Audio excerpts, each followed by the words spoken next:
Y'all good? Okay. Welcome, everyone, to St. Johns County, to the courthouse. I'm R.J. Larissa, the elected state attorney for the 7th Judicial Circuit. Today, the St. Johns County Grand Jury convened and issued an indictment against Aiden Fucci for first-degree murder involving our victim, Tristyn Bailey.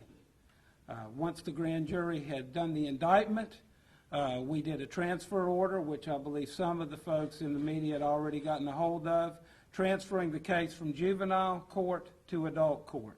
The indictment is the triggering document which signals and executes the move into the adult court system. So Aiden Fucci will be tried as an adult in St. Johns County for first-degree murder.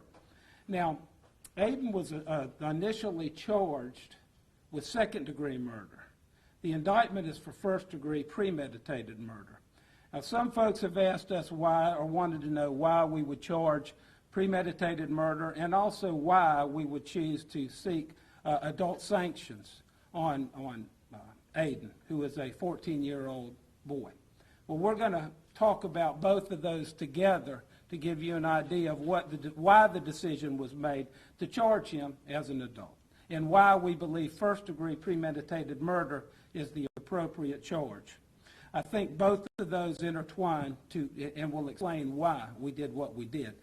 First off, I want to tell you, it brings me no pleasure to be charging a 14-year-old as an adult with first-degree murder.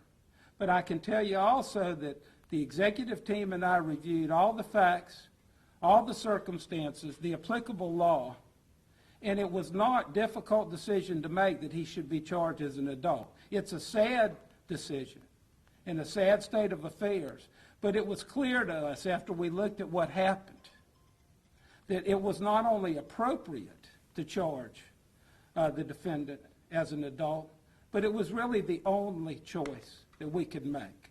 Now, you've heard that our victim, Tristyn, was stabbed. And I believe Sheriff Hardwick, who I'd like to say wishes he could be here today. Unfortunately, he couldn't be. But we'll have Director Skip Cole will speak for the Sheriff's Office. But to say that it was horrific could arguably be made as an understatement. The medical examiner completed an autopsy on our victim and identified confidently that there were 114 stab wounds. 114. At least 49 of those stab wounds were to the hands, arms, and the head, and were defensive in nature. The bottom line is that premeditation could be inferred, certainly, from just the sheer number of stab wounds that Tristyn Bailey had to suffer. Every time that arm went back and every time that arm went down, that was premeditation. And it happened, if you times 114 by 2, that's 228. But it's not just the fact that she was stabbed 14 times, or 114 times. It's also information that we were able to glean from witnesses. The defendant made statements to several people that he intended to kill someone. He didn't say who that was, but he indicated to witnesses that he was going to kill someone by taking them in the woods and stabbing them, which are certainly the facts of this case. The defendant had a knife that he carried with him. A knife was found in the pond, very close in proximity to our victim's body. That knife had a tip that was broken off. That tip was located by the medical examiner in the scalp of our victim. The statements that the defendant made to his friends made it clear that he was considering a homicide. And I got to tell you this, it's disturbing and concerning that those statements were not let's say, adequately or appropriately, or not taken seriously by the folks that heard them. I'm not saying that this could have been avoided, but I'm saying that it was never reported beforehand. Now, as we move forward in this case, and we continue to develop the case, we will continue to develop more evidence. Not only do we have the knife, which was identified by witnesses as they say it's his knife. It's consistent, as the medical examiner says, with the wounds that were found on Tristyn's body. And it's also the description and the hilt and the wounds themselves match up per the medical examiner. Not only that, we also have DNA evidence that we have developed regarding this case. There is the defendant's DNA on the body of the victim. And there is the victim's DNA on the knife blade, on shoes that belong to the defendant that were found in his bedroom, on a T-shirt that was found in the defendant's bedroom. And there's additional items that we are looking at now that have been sent to the FDLE lab for confirmation of blood and DNA analysis. I just want to say that I hope parents will learn something from this vicious and brutal murder. And that is that you need to know what your kids are doing and what they're saying. Because while we might not be able to stop these brutal and vicious murders from happening, we ought to at least try. And sometimes parents might be reluctant to dig into what their kids are doing. For those of you who have kids, you know that when you start wondering and asking and investigating what they're doing, you have a battle on your hands. But it's a battle worth fighting. So I hope that parents will realize that teenagers are capable of things we have never imagined they could be. And this case is an example of that. What I'd like to do now is invite Director Skip Cole, the Director of Criminal Investigations for the St. Johns County Sheriff's Office, to say a few words.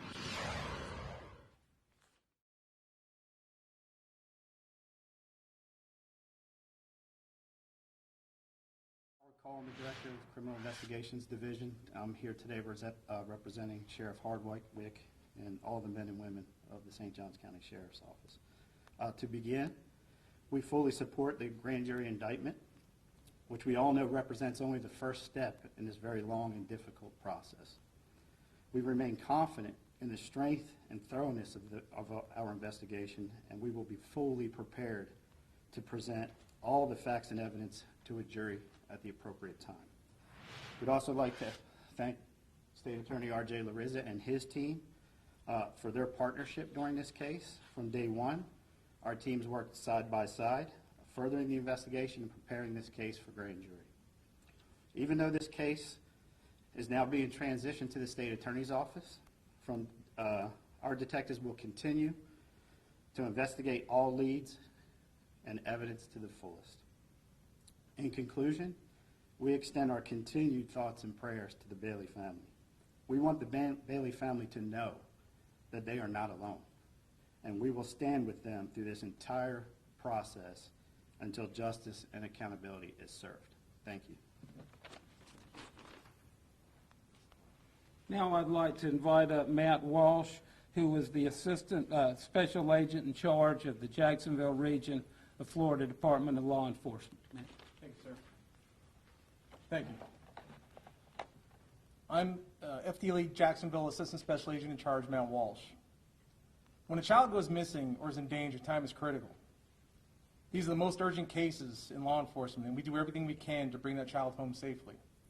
But sometimes, as heart-wrenching as it is, and despite our very best efforts, it isn't always possible. In these cases, we search for answers.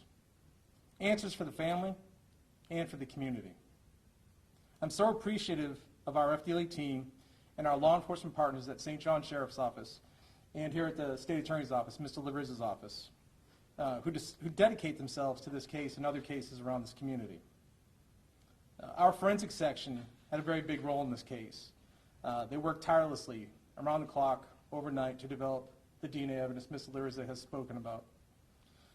Our agents have assisted in investigative support as much as we can, as much as needed by the St. John Sheriff's Office, and we continue that support to you in the Sheriff's Office.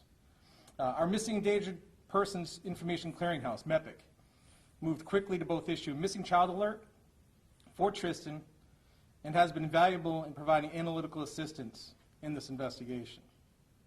And FDLE will continue to offer any support we can in this investigation and to our community in working through this tragedy. Thank you. I'd like to also acknowledge the Sheriff's Office, and there were a bunch of folks involved in this investigation, but the case agent was Corporal Hannon, Kurt Hannon, and he's done an excellent job running the investigation and working with our team. And the Sheriff's Office. Cases like this, look, there was video surveillance, there was DNA collected almost immediately. The deputy who responded at the scene to begin with, because remember, this started as a missing persons. This nobody knew what we really had for a while, but if it weren't for that deputy that responded, it could have been a lot longer before we actually were able to figure out exactly what we were dealing with here. And FDLE, folks, you know, testing DNA takes time. I mean, usually it could take months to get the DNA results back. But FDLE stepped up and said, we will process this evidence immediately for you. And I can't thank Matt and his crew enough, the folks at the lab, for doing that. I mean, it truly made a difference in how quickly we could get this investigation over. Also, I'd like to say, and this is really involving the Bailey family. I've met with them twice. They are wonderful, courageous, strong people, and I'll tell you, they're going to need all the courage and strength they can as we go through this process. You know, the juvenile system is not equipped for cases like this. The juvenile system, the maximum time that the defendant could spend in the juvenile system would be 21 till he's 21, and he'll be 15 this year. That is not adequate. That is not adequate or appropriate for what happened here. Additionally, the family has been receiving or has been made aware of comments on social media and threats. I want to tell y'all something. Law enforcement and the state attorney's office will be investigating any and all threats on social media for possible criminal charges. And I want folks to know the family needs your help. They need your support. If you can't give them that, then you should keep your mouth shut. And you shouldn't be using social media as a platform to exploit this terrible and horrific crime that we are now prosecuting. We should all be sad about what happened, and we should all be prepared to stand up and stand with the Bailey family as we work our way through this process. Because I'm telling you, folks, the criminal justice process is not friendly to victims and their families. It is a difficult process to go through, and the Bailey family is going to be going through it for years. So please keep that in mind. You folks out there who want to support the Bailey family, please do. Those of you who don't, be careful. Be careful about what you say and do. Now, I'd like to open it up for questions if anybody has some. Yes, sir. Mr. Lirza, I can tell with just your demeanor, having seen you speak on cases before, have you ever dealt with anything like this? Has your team ever dealt with anything like this? Well, certainly not the number of stab wounds. And I mean, it's a 14-year-old that is the defendant and a 13-year-old girl who's the victim. I mean, I'd have to say no. I have not before today. Yes, ma'am. Did the surveillance video show any signs of struggle between the two? We don't, well, there's a lot of surveillance video. There's surveillance video from when Tristyn and Fucci leave, where they were together and walked down the road. There's several different places. We all know folks have Ring videos and other types of videos now, and that there was no signs of any struggle based on those videos. We certainly don't know. We can't see what happened at that point, but we know the result. So there certainly was a struggle. There were defensive wounds on this poor young lady, and she was fighting for her life. And it's just sad that we even have to talk about that. Yes, ma'am. Any indication at this point in your investigation of whether Mr. Fucci may have been suffering from mental health conditions or was seeing a counselor for those kinds of issues? No. No. Yes, Sure. yes, ma'am. The police report that was just released said that Fucci struck Tristyn. Did he admit to stabbing her? We're not going to talk about any confessions, if there were any. But what I can tell you is that there are no statements that I'm aware of made by the defendant where he confesses to the crime. Okay? You know what led up to them getting together that night? Was he texting her, asking to hang out? Were they having any arguments at all? These kids, they're teenagers, and they have their groups, and they hang out. And so it was started out as just a few kids getting together and hanging out. But it didn't end that way. Yes, sir. Sir, was this thrill kill, was it sexual in nature? I mean, there's so many theories out there. Has your office and have detectives with St. Johns County and FDLE found a motive here? We're still working and investigating this case, and those details I'm not prepared to discuss at this time. Yes, ma'am. Details of that, any signs of evidence of sexual assault in the autopsy? We're not going to discuss details of that at this time either. Yes, ma'am. What kind of pressure did you feel from the community to charge him as an adult? I know you guys got a lot of calls and emails. How many did you get? I don't know, and no, I didn't feel any pressure at all. This is my job, to make these decisions along with the executive team, and while we're sad and we certainly take no pleasure in it, this is our duty, and we looked at the facts, we looked at the law, and I got to tell you, and the circumstances of the offense, there was no other alternative. The juvenile system is geared for kids maybe with drug issues or that commit nonviolent crime. When you get kids that get to this level of violence, the time and the accountability is not there, and the programs it's just not there. The adult system is where this case belongs. Yes, ma'am. Was she tied up or restrained in any way? We don't have evidence of any of that. The investigation is ongoing, but no, we have no evidence of that. Yes, sir. What about the other teams? You obviously showed your disdain for their actions for having known about these homicidal statements that he made. Could they face any charges, any punishment, any kind of accountability here? Well, first off, I don't consider it disdain. Disappointment.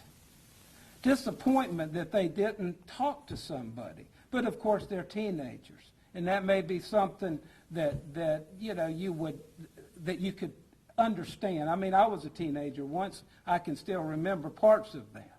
But what I will say is, no, at this point, there's no evidence that we're aware of that would indicate that any of the kids that were involved, as far as friends who had testimony or evidence, had anything to do with the homicide or in any way have any criminal responsibility. Yes, ma'am. Mr. Fucci being transferred already to an adult facility. Can you tell us what facility that is, and will he be held at that same facility pending trial? I can't. That's a decision for the sheriff's office, and I think Sheriff Hardwick, along with the directors, they will make that decision about where he will not stay in Volusia County. I'm fairly certain of that. Has he already been transferred as we speak? I don't think so. I think we'll try to get some information to you about a first appearance. I think we will have that for you, maybe even as early as this afternoon, so that if you would like to try and attend or zoom into it, that you could do that. Yes, ma'am. So will he not be coming to St. Johns County? He might go somewhere else? At this point, that's still being determined. What we'll do is we'll find out where he's going to be and when, and we'll let you know. We'll notify you. Okay? Yes, sir. And will he be kept, and this might be for Director Cole, will he be kept by himself Juveniles are kept separately, typically from adults, even in adult county and state facilities, so that they have protocols for that. And if he's held in the St. Johns County Jail, they have their protocols. If he's held in another facility, not run by the sheriff's office, they'll have their protocols, but he will be separated. Yes, ma'am. Has Fucci showed any remorse? There's video that I think y'all have access to, you've seen. I think that answers that question. Yes, ma'am. Do you believe that life in prison without the possibility of parole is appropriate sentence for this? Well, first off, let me say I think it would be, but that's not the case for the defendant. He could receive a life sentence. He could receive less because of the Graham-Miller decisions from the United States Supreme Court saying that it would be cruel and unusual punishment to have a minor sentenced to life without the possibility of parole. The irony there is, what about what happened to Tristyn? Would you consider that cruel? I certainly would. But the bottom line is that he will be eligible for, if he got a life sentence, that's the first if, he would be eligible for a review at 25 years. And at that point, a judge could decide either to reduce his sentence, leave it the same, or release him. But he will get the benefit of a generous consideration or accommodation simply because he was not 18 years old at the time. Yes, ma'am. Is there any indication that he was under the influence at the time of the crime? I don't believe so. Yes, ma'am. Will there be another first appearance? If so, when? There will be a first appearance. Not sure when, probably tomorrow, but what I said is we will get you that information. I'll ask Mr. Shorstein, our PIO, to make sure all of you are notified so that if you want to be there or at least Zoom in, that you can. Okay? Yes, sir.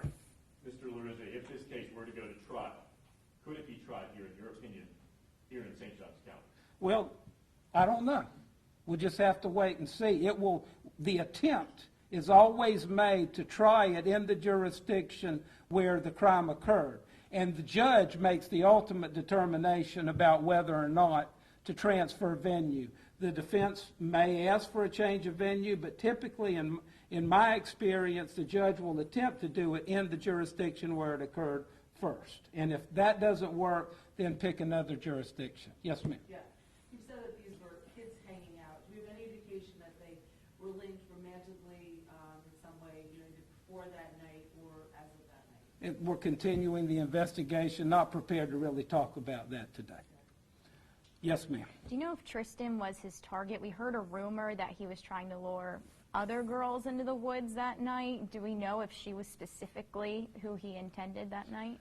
We have no information that he had specifically targeted her. The information we have is that he had told friends that he was going to kill someone and that it was imminent within the next 30 days or within the month.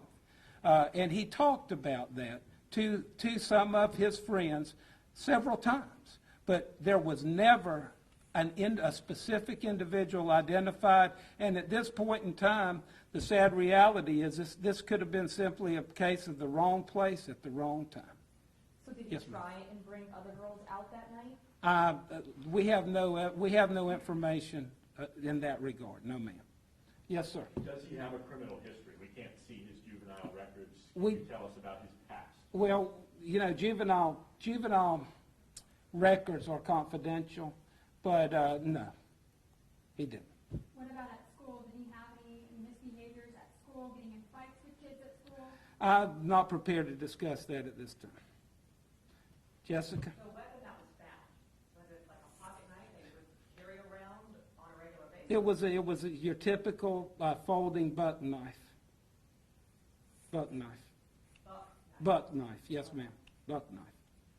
Like for hunting? Well, some people use them for hunting. They have multiple uses, I would suspect. Was his family aware that he carried around that knife? Can't answer that question for you. Don't know. Folks, Are they cooperating with you, his parents? we have gotten a lot of witnesses that are cooperating, and that's about as far as I'm prepared to say at this time. Okay? Folks, I appreciate y'all being here. I appreciate your patience. Again, I want to thank FDLE and the Sheriff's Office, and thank you for taking the time to spend a little time with us here today. Thank you. The update here live from St. Johns County, Florida, as a teenager, Aiden Fucci, charged in the death of 13-year-old Tristyn Bailey. Tristyn Bailey's death, of course, being talked about really over the last several weeks across the state of Florida, a tragic event that has occurred, according to the St. Johns State Attorney's Office, that occurred at the hands of one of her classmates, 14-year-old Aiden Fucci. The entire story you can read right now by clicking on the link on WFLA.com, clicking on the link to the WFLA app. It'll take you there to read more on this story.